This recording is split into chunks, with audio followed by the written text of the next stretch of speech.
저는 더하여 주시는 하나님이란 제목으로 은혜 나누기 원합니다. 말씀의 제목을 더하여 주시는 하나님. 우리는 살면서 얼마나 자주 지혜가 필요함을 느낄 때가 많습니다. 똑똑한 거, 요걸 다른 말로 표현하면 지혜라고도 말할 수 있습니다. 공부 잘하는 건 학식이 더하는 거고, 공부 잘하는 거하고 지혜하고는 별개예요. 공부를 잘 못했어도 지혜로운 사람이 될 수 있습니다. 할렐루야. 여러분, 그러다 보니까 우리가 참 지혜가 필요할 때가 언젠가, 가정에서는요, 자녀들을 좀 바른 길로 지도하고 싶고 잘 가르치고 싶을 때에 우리는 그런 지혜가 필요할 때가 있고, 또 가정에서 남편을, 아내를 잘 섬겨야 될 때도, 그럴 때도 지혜가 필요한 것 같습니다. 그리고 직장에서도 직장생활 잘 하고 직장생활을 오래 잘 견디려면 그 모든 걸 지혜롭지 못하면 견뎌낼 수가 없죠. 그래서 우리는 어떤 문제가 생길 때마다 하나님께 가장 먼저 구하는 것이 하나가 있다면, 하나님 어떻게 해야 합니까? 라고 물어야 될 줄 믿습니다. 할렐루야.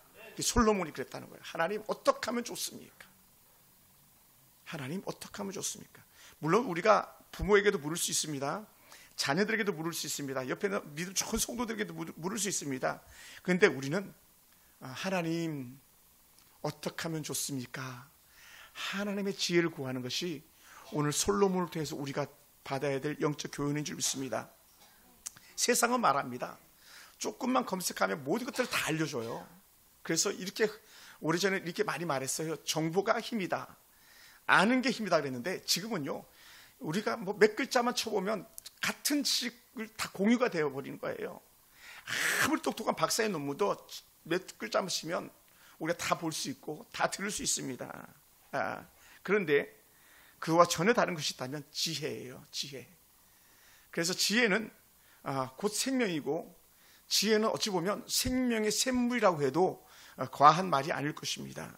여러분, 오늘 우리가 지난주에 이어서 솔로몬에 대해서 좀 더 알아보길 원하는데, 이 솔로몬은 사실은 가장 지혜로운 왕이었습니다. 가장 지혜로운 왕.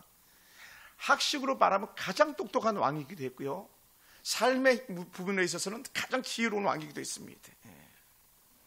그런데 이 젊은 왕이 왕으로 등극한 다음에 근심과 걱정이 생겼죠. 자신의 가슴을 짓누르는 그런 큰 중압감이 있었습니다. 그게 뭐냐? 내가 이 백성들을 어떻게 다스릴 수 있을 것인가? 아버지 다시 월등하게 잘했거든요. 주변 나라들도 꼼짝 못하게 만들었거든요. 근데 자기가 자신을 돌아보면 감히 엄두가 나지 않는 거예요. 그래서 그가 이것저것 생각하고 따져보다가 아버지 하나님 앞에 큰 싸움으로 제사를 드리면서 했던 고백 중에 하나가 뭐냐? 하나님, 나는요 부족합니다. 나는 아이와 같습니다. 나는 도무지 이 백성들 갖다 제대로 재판할 수 없습니다. 그래서 했던 고백이 말이 뭡니까? 주의 종에게 듣는 마음을 주시옵소서라고 하는 그런 기도를 했어요. 이 짧은, 나는 주의 백성을 재판할 수 없사오니 주의 종에게 듣는 마음을 주시옵소서, 이 고백은요 정말 위대한 고백이에요. 이게 뭐냐? 첫째는 하나님을 먼저 구하는 믿음이었었고요, 자신을 낮추는 겸손이었었고요, 공동체를 생각하는 그런 깊은 사랑에서 나오는 그런 고백이었다는 것이죠. 할렐루야. 이것을 우리 이렇게 말할 수 있어요. 어떻게 하면 하나님의 뜻을 더 잘 분별할 수 있겠는가? 그래서 하나님의 뜻을 더 잘 분별해서 어떻게 내 백성들을 잘 다스릴 수 있겠는가라는 것이 솔로몬에게 주셨던 하나님께서 주신 영적 은혜의 메시지였던 거죠. 그래서 솔로몬이 기도를 통해서 하나님께서 어떤 분이시냐? 하나님은 솔로몬의 기도에 플러스 더해 주신 하나님이시다. 솔로몬의 기도도 그대로 다 응답해 주시는 것만 아니라 솔로몬이 구하지 않은 것까지 다 주시는 그런 하나님이시라는 거죠. 그래서 저는 더하여 주시는 하나님이시다라고 하는 이 제목을 한번 뽑아보았습니다. 여러분, 이 솔로몬이 내 백성이라고 말하지 않았어요. 만약 제가 여러분들에게 우리 성도 아니면 내 성도 이렇게 말하지 않아야 되는 거예요. 다 내 성도예요. 이렇게 말한 순간 우리는 단추를 잘못 깬 것일 수 있어요. 여러분은 누굽니까? 하나님의 백성, 하나님의 자녀입니다. 그것을 사도 바울은 하나님의 친백성이라고까지 그렇게 말했었습니다. 나의 사람이 아니라 여러분은 하나님의 사람이라는 거예요. 오늘 솔로몬도 역시 마찬가지예요. 주의 백성이라고 한 이 말은요, 당신의 백성입니다, 하나님의 백성입니다, 이 구별을 하는 거예요. 이거는요 정말 낮아지는 거거든요. 이 백성은 내 것이 아닙니다. 비록 내가 지금 이 나라를 다스려야 되지만 이 백성은 내 것이 아니고 주의 것입니다, 이런 고백을 하고 있는 거죠. 그래서 다윗도 이런 솔로몬에게 잘 가르친 것 중에 하나가 뭡니까? 나라와 백성은 너를 위해서 있는 것이 아니라 내가 그들 위해서 있는 것이다라고 말하는 거예요. 제가 여러분을 위해서 있는 거예요. 여러분이 저를 위해서 있는 게 아니에요. 하나님이 나를 필요해서 쓰시는 것이지 내가 필요해서 하나님 찾은 게 아니에요. 할렐루야. 그래야 우리 정도를 갈 수 있거든요. 그래야 우리 헛되게 나가지 않는 거예요.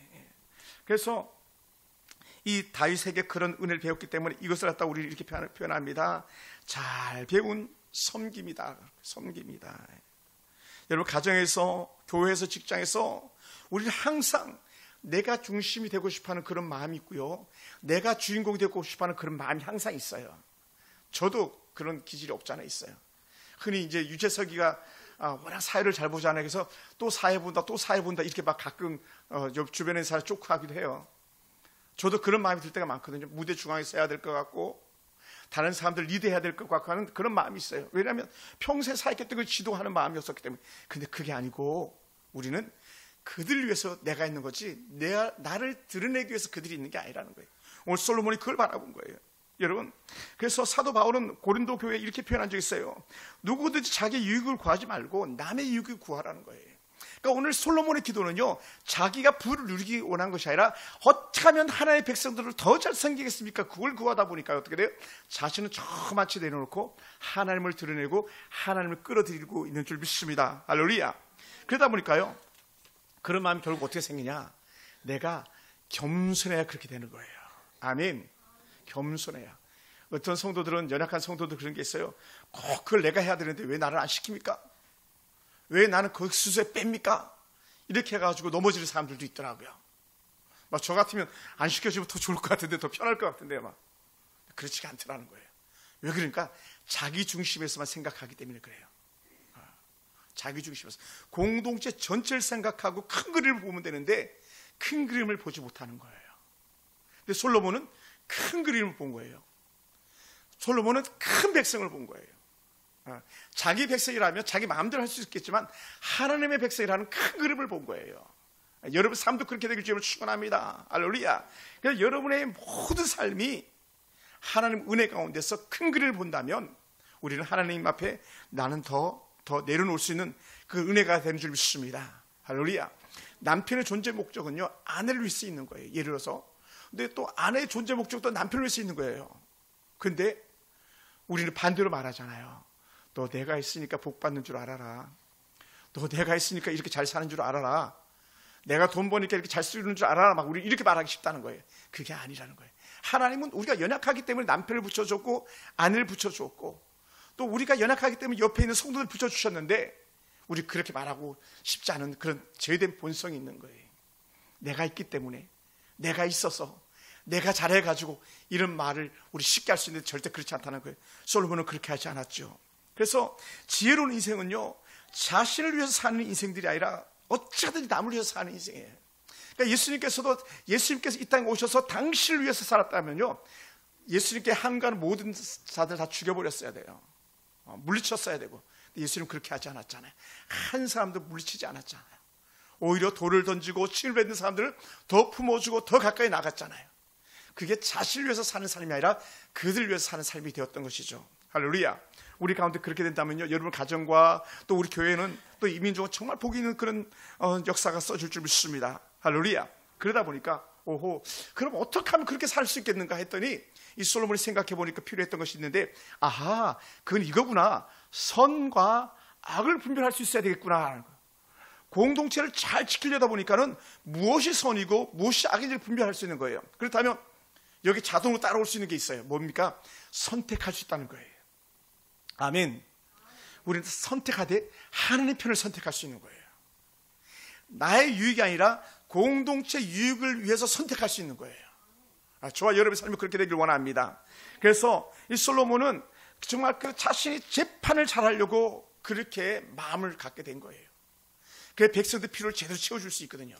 여러분, 지금 우리나라 같은 경우 뭐가 가장 큰 문제입니까? 재판이 고르지가 않잖아요. 판결이 고르지 않잖아요. 사법이 온전하지 않잖아요. 큰 힘 있다고 내세우는 큰 위정자들이 완전히 지금은 내 세상이 다 해버리다 보니까 재판이 완전히 어그러져 버리고 말잖아요. 그런데 솔로몬은 그렇게 하지 않았다고요. 하나님, 어떻게 하든지 그때는 왕들이 재판했으니까 내가 재판 잘해가지고 억울한 사람 생기지 않게 하셔서. 이거 얼마나 중요합니까? 요즘은 어떻습니까? 돈이 있으면 무죄고요, 돈이 없으면 유죄가 된다고 하잖아요. 이거 재판이 어그러진 거거든요. 근데 솔로몬은 돈이 있든 돈이 없든 가난한 과부든 누구든 공정한 재판을 해가지고 살기 좋은 나라를 만들고 싶었던 것이죠. 할렐루야. 그러면 사랑하는 성도 여러분, 진짜 지혜가 뭐냐? 한번 따라해 볼까요? 지혜는 옳고 그름을 분별하는 것이다. 이걸 제가 이렇게 표현했어요. 선과 악을 분별하는 거다. 할렐루야. 우리 그렇게 해야 돼요. 그러다 보니까 살면서 자주 제가 최근에 많이 생각하는 건데, 언제 말해야 하고 언제 침묵해야 될지를 지혜는 알게 하더라는 거예요. 할렐루야. 그러니까 우리는 하고 싶다고 다 말하면 안 된다는 거예요. 듣는 건 어쩔 수 없어요. 들려지는 거니까. 근데 말하는 것은 우리가 혀에다가, 바울은 재갈을 물린다 그랬는데, 또 그 다윗도 그렇게 표현했었는데, 우리는 혀에 재갈을 물려가지고 내가 어떻게 말해야 될지 갖다 컨트롤, 조절할 수 있고, 어떻게 말하지 말아야 될지 입을 다물 수 있다는 거예요. 할렐루야. 어떤 사람이, 지혜로운 사람이, 선악을 분별할 수 있는 사람이 그렇다는 거죠. 사랑하는 성도 여러분, 그래서 우리는 자주 잘못된 선택할 때가 많습니다. 어떤 선택? 돈이 걸려있는 것들, 관계가 걸려있는 것들, 때로는 명예가 걸려있는 것들, 그때마다 우리는 이렇게 질문해야 돼요. 그것이 너의 유익이냐 아니면 공동체 유익이냐라는 거예요. 너의 이로움을 위해서 그 편을 선택하냐, 아니면 가정의 이로움을 위해서, 아니면 교회의 이로움을 통해서, 아니면 국가적 이로움을 통해서 너가 그 편을 선택할 것이냐, 우리 질문해야 되는 거예요. 할렐루야. 오늘 그래야 되는 거거든요, 사실은. 근데 오늘 이렇게 왜 사법이 엉망이 되고 사회가 엉망이 되고 교회 질서가 깨어지는 이유 중에 하나가 뭐냐 하면, 항상 자기 쪽으로 아전 인수라해서 자기 돈에 물대기 하듯이 내가 좋은 대로 내 뜻대로 해버리고 마는 거예요. 그럼요, 공동체는 깨지게 돼 있어요. 싸움이 일어나더라고요. 한 예로, 저희 할아버지가 제가 어려서 농사를 하는 걸 곁에서 지켜보는데, 저 위에 있는 농사 짓는 사람이 아래로 물이 흘러가지 못하고 탁 막아버리는 거예요. 그러면 아래 농사는 완전히 망가져버리고 마는 거죠. 내 눈에도 물을 대면서 아래 눈에도 물이 흘러가도록 만들어줘야 되는 거예요. 그게 같이 사는 길이에요. 근데 그렇게 물을 막아버릴 수는 어떤 일이 동네에서 일어나는지 아십니까? 싸움이 나고 난리가 나는 거예요. 심하면요, 삽자루 가지고 달려들어요. 저는 어디서 그런 걸 봤거든요. 왜냐하면 물길을 열려면 삽을 가지고 가야 되니까. 공동체는요, 자기의 이익만 쫓다 보면은요, 언제든지 무너질 수 있습니다. 파산할 수 있습니다. 그래서 우리는 자주 질문을 해야 되는 거예요. 이거 내 유익이냐, 당신의 유익이냐. 또 우리 이거보다 또 훨씬 더 차원이 높은 질문거리가 하나가 있는데, 그게 뭐냐, 나의 유익이냐 하나님의 기뻐하는 일이냐는 거예요. 할렐루야. 오늘 우리가 이전에 머무는 것이, 오늘 여러분의 가정을 지키는 것이 하나님을 위한 것이다 볼 수 있어야 돼요. 물론 당연히 가정을 지키고 가정이 유익이지만, 더 나아가서는 하나님께서 주신 우리의 명령이기 때문에 그렇다는 거예요. 항상 우리 거기에 우리가 마음이 쓰여지길 원합니다. 그래서 사랑하는 성도 여러분, 우리가 많이 생각하고 많이 노력하고 많이 애써보지만 하나님의 은혜가 아니면 아무것도 아니라는 거예요. 그래서 오죽했으면 시편 127편에 그렇게 노력했습니까? 여호와께서 집을 세우지 아니하면 세우는 자의 수고가 헛되다. 하나님께서 내 남편과 아내와 자녀들을 지켜주지 않으면 아무것도 아니라는 거예요. 또 뭐 공동체 뭡니까? 성이잖아요. 여호와께서 성을 지키지 않으면 파수꾼의 경상이 허사로다. 파수꾼이 깨어있다 해도 하나님께 지키지 않으면 끝난다는 거예요. 그러니까 우리 범사의 모든 것이 전적으로 하나님의 은혜 가운데서 지키심, 돌보심을 갖다 누릴 수 있게 되길 주님으로 축원합니다. 할렐루야. 그러다 보니까요, 우리는 어떻게든지 이 고민을 계속적으로 하면서 아버지 앞에 구해야 되는 거예요. 하나님, 내가 주의 뜻을 깨달아 알게 하시옵소서. 할렐루야. 내가 우리 하나님이 기뻐하는 일을 알게 하시옵소서. 그 고백을 계속해야 돼요. 그래야만 내가 가야 할 곳과 내가 머물러야 할 곳에 대한 방향이 분명해지는 줄 믿습니다. 근데 우리는 그렇지 못할 때가 많잖아요. 그리고 어떻게 돼요? 하나님의 뜻인 줄 알았다면 우리가 다음에 해야 될 게 뭐냐? 솔로몬이 하나님 내가 듣는 마음을 주시옵소서 해서 하나님의 음성을 들었어요. 또 사람들의 뜻을 헤아렸어요. 그럼 뭐가 나타나야 되냐? 바로 세 번째, 철저하게 하나님 뜻에 순종해 나가는 거예요. 여기서 이 순종 때문에 가장 크게 실패했던 사람이 누굽니까? 다윗 왕 바로 앞에 있던 사울 왕 아닙니까? 그는 잘 안 들었습니다. 잘 안 듣다 보니까 순종하지 않았습니다. 그러니까 하나님 앞에 버림받았습니다. 그러니까 잘 듣고 했습니까? 그렇다면 들은 것을 가지고 나가서 절대적으로 순종하는 그런 은혜가 필요하다는 거예요. 할렐루야. 그래서 이 듣는 마음을 갖다가 사도들이나 혹은 사도 바울이나 또 오늘 이 열왕기상을 이렇게 읽다 보면, 아하, 그게 뭐냐? 듣는 마음은 곧 지혜로운 마음이다. 지혜로운 마음. 그래서 듣는다는 단어와 순종하는 단어가 같다라는 거예요. 샤마라는 그런 단어를 쓰는데 같다. 들었으면 순종하는 거다. 우리에게 그런 은혜가 필요한 줄 믿습니다. 할렐루야. 그래서 지난주에도 잠깐 말씀드렸습니다마는 밭에 가겠다 하고 예 하고는 안 간 큰아들보다 안 가요 아빠, 나는 가서 친구들하고 놀래요 하다가 놀다가 아버지 말이 생각이 나가지고 밭에 가서 일했더니 어느 아이가 진짜냐라고 예수님께서 질문했던 적이 있었잖아요. 아버지의 말을 듣고 네 하겠습니다 하고는 안 한 것과 꾀를 부리다가 아니야 아버지 뜻을 그래도 순종해야지 하면서 나갔던 그 아들과 어느 아이가 진짜인지 우리 누구보다 더 잘 알지 않습니까? 그래서 사무엘은 이렇게 고백했어요. 사무엘과 사울왕에 큰 차이가 있었다면 사무엘은 주여 말씀하시옵소서 주의 종이 듣겠나이다. 그리고는 그 듣겠나이다 한 이후에 사무엘의 모든 삶은요 순종 이 길로 간 거예요. 할렐루야. 그런데 알고 봤더니 사무엘만 그런 것이 아니라 이 바로 사무엘의 어머니 한나가 그렇게 살아낸 거예요. 아멘. 하나님 내가 하나님 뜻대로 살기 원합니다.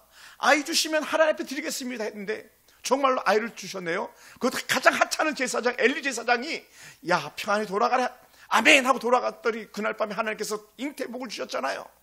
그러니까 어떻게 약속을 지키시다 하나님이시니까 이제는 내가 약속을 지킬 차례다 하면서 자기 아들을 갖다가 엘리 제사장에게 맡기는 그런 한나였지 않습니까? 그러니 그 어머님의 철저한 순종을 배웠던 사무엘이었기 때문에 하나님 말씀하시옵소서 주의 종이 듣겠나이다 하면서 순종의 길을 걸어갔던 것이죠. 여러분 어떻습니까? 요즘 우리는 얼마나 많은 걸 듣는지 몰라요. 여러분 유튜브, TV 또 길만 났으면 얼마나 많은 것들이 우리의 귀에 들려지는지 몰라요.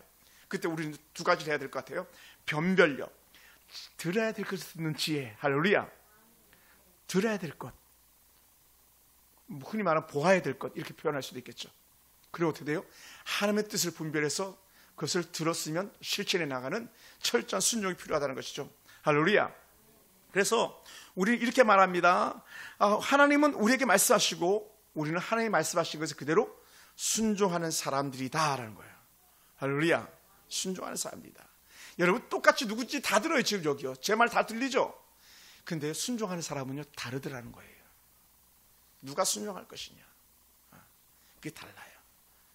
그래서 예수님의 형제였던 야고보는 이렇게 표현했어요. 야고보서 1장 19절에서 사람마다 듣기는 속히 하라.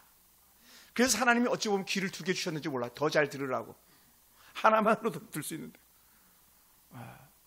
어찌 보면 하나님이 더 잘 보라고 두 눈을 주셨는지도 몰라요. 그런데 들었으면 말하기는 더디하고 행동은 속히 하라 이렇게 말씀하시는 거죠. 그래서 솔로몬이 최고의 장점은 잘 들었다는 거예요. 잘 들었다. 솔로몬의 최대 또 단점도 있어요. 최대 단점도 뭔지 아십니까? 후에는 듣기 듣기는 들었는데 듣는 대로 살지 않음이 있습니다. 그래서 우리 솔로몬에게 두 개를 봐야 되는 거예요. 전반기는 하나님의 은혜 말씀을 그대로 흡수해가지고 잘 듣고 아멘 하면 순종했습니다. 그래서 솔로몬 성전도 기가 막히게 졌고요, 나라도 최고로 부강했었어요. 근데 제가 지난주 중에 계속 열왕기상을 묵상하면서 계속 보다 보니까요, 처음에는 멋지게 나갔는데 후에는 점점 삑다선을 타는 거예요. 왜 그랬을까요? 알고 봤더니 솔로몬이 하나님의 음성을 듣는 횟수보다 자기를 치마폭에 감싸는 여인네들의 말을 듣는데 더 집중하지 않았나 생각됩니다. 그러다 보니까 온 산천이 완전히 우상천지, 산당들로 가득한 그런 산천을 만들어버리고 말았습니다. 겉은 화려합니다. 똑똑합니다. 솔로몬한테 막 보물 들고 와가지고 막 절합니다. 그런데 솔로몬이 처음에 가졌던 그 초신을 버리고 속은 썩어나가는 그런 모습을 보였던 것이죠. 그러면서 우리는 생각해야 됩니다. 하나님, 초심을 잃지 않게 하시옵소서. 처음 들은 그 은혜를 빼앗기지 않게 하시옵소서. 이건 저도 그렇고 여러분도 그렇고, 지금 여러분의 마음속에서 두 마음이 있다면 예전의 마음은 던져버리고 초심의 그 은혜 마음 가지고 아버지 앞에 온전함이 있길 주님으로 축원합니다. 할렐루야. 그랬더니 이 솔로몬의 촉입니다만, 이 촉에 하나님께서 뭐라고 표현하셨습니까? 야, 너 정말 대단하다. 너는 어떻게 그런 것을 내게 구할 수 있느냐? 사람은요, 한결같이 오래 살고 싶어 하는 거 아닙니까? 다 오래 살고 싶어 해요.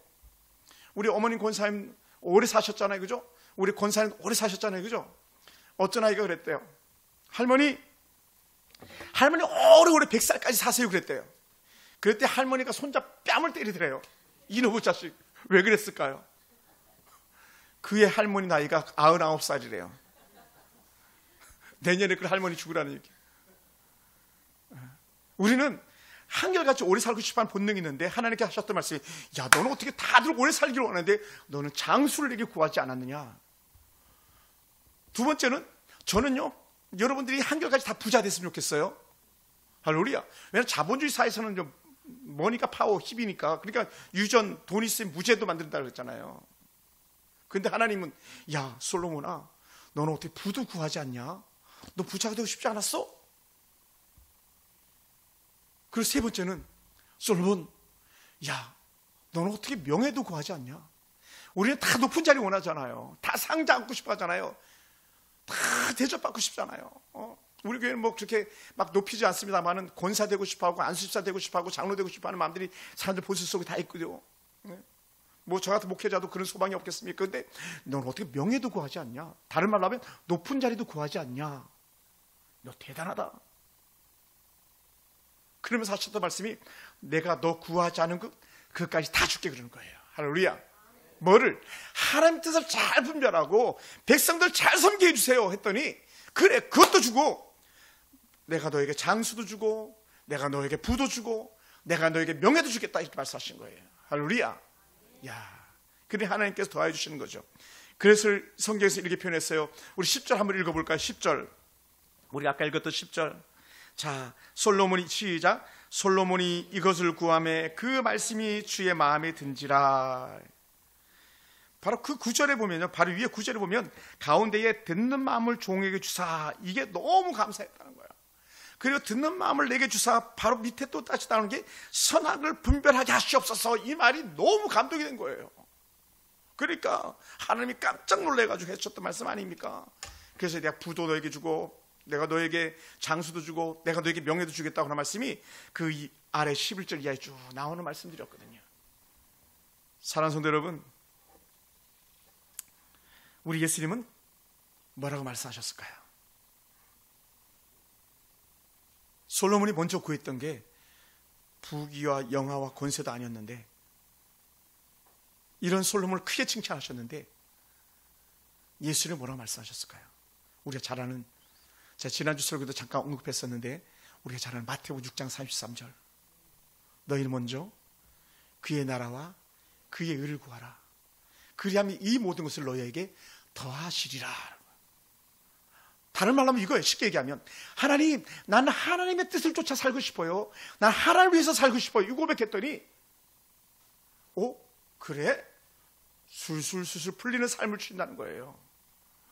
뭐라고요? 장수의 복도 주시고 물질의 복도 주시고 명예의 복도 주시고, 이게 하나님께 주신 약속의 말씀이었거든요. 그것을 예수님께서는 그거 다 죽게 그러신 거예요. 다 죽게. 하나님 먼저 너희가 뜻을 정하고 살아봐. 그럼 다 죽게. 이 고백을 하는 거예요. 여러분, 우리는 그렇지 못했거든요. 우리는 손이 바깥으로 뻗어가기보다 손을 안으로 접어들 때가 더 많거든요.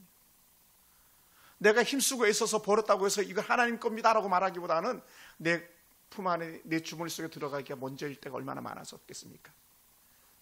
우리는 내 인생 내 것이라고 하면서 내 삶의 중심에서 내 뜻대로 살아갈 때가 얼마나 많았습니까? 그런데 아니고요. 나는 주를 위해서 살겠습니다. 이 고백할 때가 우리는 하나님이 기뻐하는 그 순간인 줄 믿습니다. 여러분, 오늘 여러분 어떻게 기도하고 있습니까? 여러분 무엇을 구하고 있습니까? 무엇을 더 주실 것을 기대하고 있습니까? 하나님께 주신 복들을 한번 계산해 보셨습니까? 하나님께 주신 복들을 한번 계산해 보시기 바랍니다. 놀라운 은혜가 있을 거예요. 하나님을 먼저 구하는 순간에 우리 하나님은 우리의 모든 필요를 아시는 분이었고 우리가 구하지 않는 복까지 더하여 주셨던 그런 하나님이십니다. 그리고는요, 솔로몬이 꿈에서 깨어나 예루살렘에 올라가서 하나님의 언약궤 앞에 서서 번제와 감사의 제물을 드리고 모든 신하들을 위해서 잔치를 베풀었대요. 하나님께 주신 아름다운 꿈을 꾸고 나서 꿈에 깬 이후에 맞습니다, 하나님. 내가 구했던 그 삶을 살겠습니다. 이 고백하면서 요 앞에 예배자로 나갔다는 거예요. 예배드리고 이런 꿈을 꿨고 이런 좋은 하나님께서 주신 축복의 메시지 받고 나서는 다시 그가 올라가고서 온전히 예배 자리였다는 것이죠. 할렐루야. 여러분, 그러다 보니까 저는 이것을 디티드 보네포라 목사님의 말씀을 통해서 한번 우리가 재해석해 보고 싶었어요. 아하, 그렇구나. 우리가 하나님께 복받은 것, 하나님께 감사받은 것은 완전한 믿음의 고백, 예배 후에 찾아오는구나 라는 거예요. 그리고 온전한 예배자에게는 우리가 구하지 않는 복까지도 주시는 분이구나. 할렐루야. 그래서 보네포 목사님 그래서 이렇게 말했습니다. 감사는 받은 복을 완성시키는 믿음의 고백이다. 솔로몬이 우와, 하나님께서 나에게 부와 지혜와 명예까지 다 주신다 그랬어. 이 나라 잘 다스리도록 지혜 주신다 그랬어. 하나님 감사합니다. 그 고백을 했다는 것이죠. 오늘 우리 삶 가운데 이런 고백이 계속적으로 이어지길 원합니다. 우리는 그러니 이렇게 말했으면 좋겠어요. 11월은 또 다른 감사의 달이다. 1년의 마지막을 한 달 더 앞두고 할 수 있는 것, 이 한 해가 마지막 가기 전에 할 수 있는 것, 하나님의 은혜를 찾아보는 거예요. 내가 하나님 뜻대로 어떻게 살았는지 또 다시 새롭게 그 길 떠나는 거예요. 남아있는 2달만이라도 더 하나님 뜻대로 살아봐야지 하는 그런 거룩한 결단이 우리 가운데 새롭게 일어나길 주님으로 축원합니다. 그것이 하나님을 먼저 구하는 지혜인 줄 믿습니다. 감사가 지혜고, 감사가 은혜의 표현이고, 감사가 입을 다물 수 있게 하고, 감사가 입을 벌릴 수 있게 하는 그 은혜인 줄 믿습니다. 사랑하는 성도 여러분, 우리 그렇게 살아요. 그렇게 살다가 하나님 앞에 가가지고 너 잘했어, 넌 내게 들은 대로 살았구나, 이 칭찬 듣는 저와 여러분이 되기를 주님으로 축원합니다. 하나님께서는 모두에게 지혜로움과 풍성함을 주고 싶어 하시는 그런 하나님인 줄 믿습니다. 우리가 그런 하나님과 함께하는 순간순간까지 같이 승리하는 저와 여러분 되기를 주님으로 축원합니다. 기도하겠습니다.